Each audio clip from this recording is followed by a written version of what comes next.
Shalom, everybody. This is Billy Washburn from Sherit Israel, Kahal Yeshua, from the South Texas area near Poteet.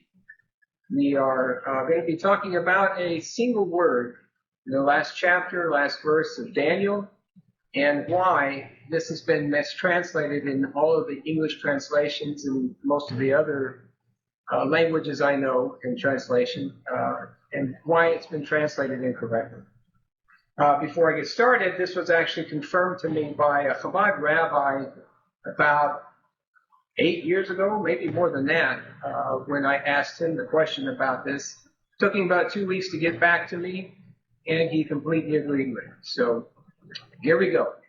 So the word at the end of Daniel, Ayamin, that is found in the last chapter, last verse, last word of Daniel.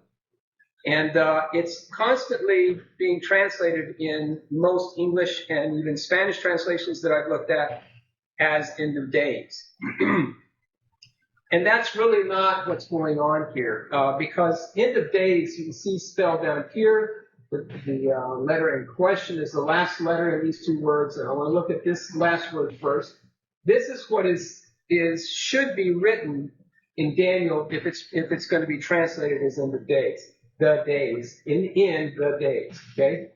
So instead, and in fact, that kind of doesn't even make sense with the grammar of the Hebrew.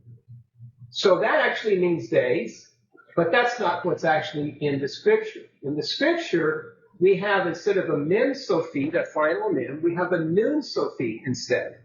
That nun sophi changes everything. Now, before I continue on with that, I will admit that in chapter 2, somewhere in chapter 2, it changes from biblical Hebrew to biblical Aramaic. It changes back to biblical Hebrew again in chapter 8.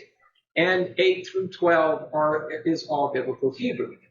So the problem is, if this is in chapter 12, end of chapter 12, and that word is clearly not days, unless it's in biblical Aramaic. If it was biblical Aramaic, both these two spellings could mean end of days. But it's clearly not Aramaic, because there's a very easy way of finding out whether you're looking at biblical Hebrew or biblical Aramaic, and that is looking at the definite article. We see here in Yamin, which means right hand, that the definite article is sitting out here prefixed onto that word. That's a hey with the petaf on the end. It simply means the days, okay? The right hand, the right hand. In the case below, it's got that same prefixed definite article right here, and that means days, the days. Now, if it was biblical Aramaic, and we were trying to say that this word here means the days, okay, because it is the days, then it would actually have to have an aleph at the end right. There should be an aleph here, and that nun changed to a non-suffix nun or non-ending nun. So there should be an aleph there too, by the way. There's not. Now, if it was end of days,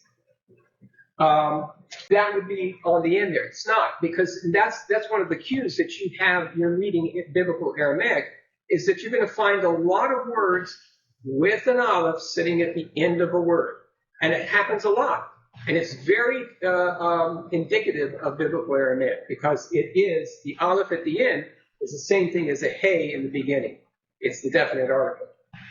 So, what it actually translates to then, and it says, as for you, go to the end, you will rest, then rise for your portion at the right hand.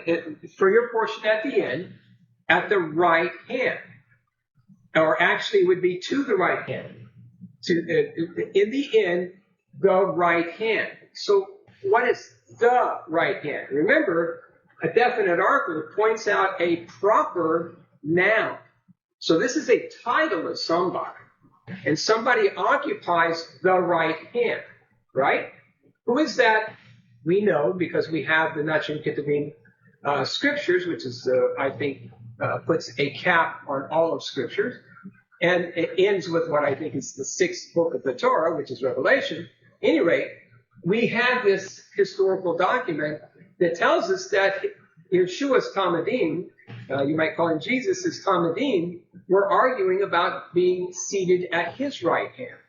And so he tells them, no, I can't give you that which is not mine to give. Well, if it's not his to give, I mean, he's got his right hand. He's sitting at his Father's right hand. So what's the deal with the right hand?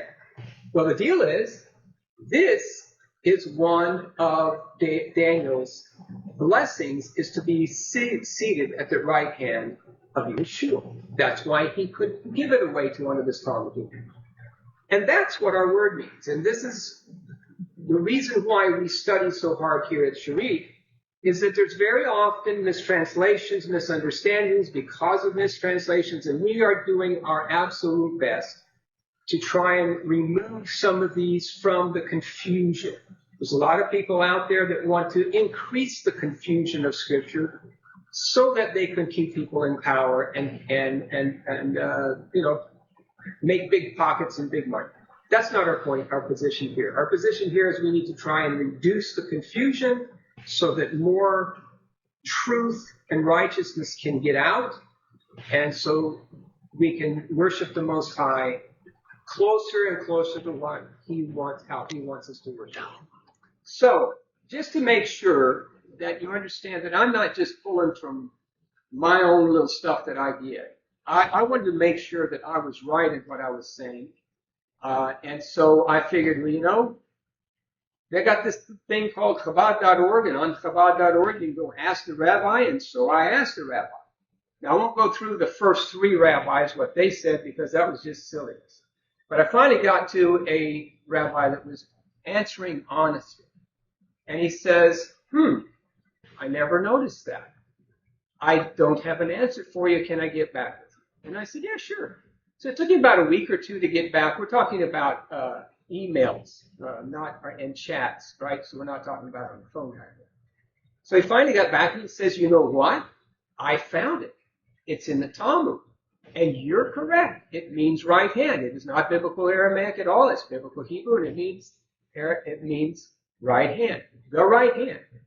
And I said, why do you think that's the case, that it's being translated as end of days most of the time? He says, well, what the Talmud says about that is that in the end times, when the Messiah comes, he's going to be ruling with a strong right hand. And also, because it's in a book that has biblical Aramaic, we have to include that meaning that in the end of days, he's going to rule with a strong right hand. But the actual translation is, rise up to the right hand. And so he corroborated exactly what I knew. And so it's not just me. Ask the rabbis. But make sure you ask a rabbi that's going to be honest with himself. Thank you very much. See you next time for the next little word to talk about.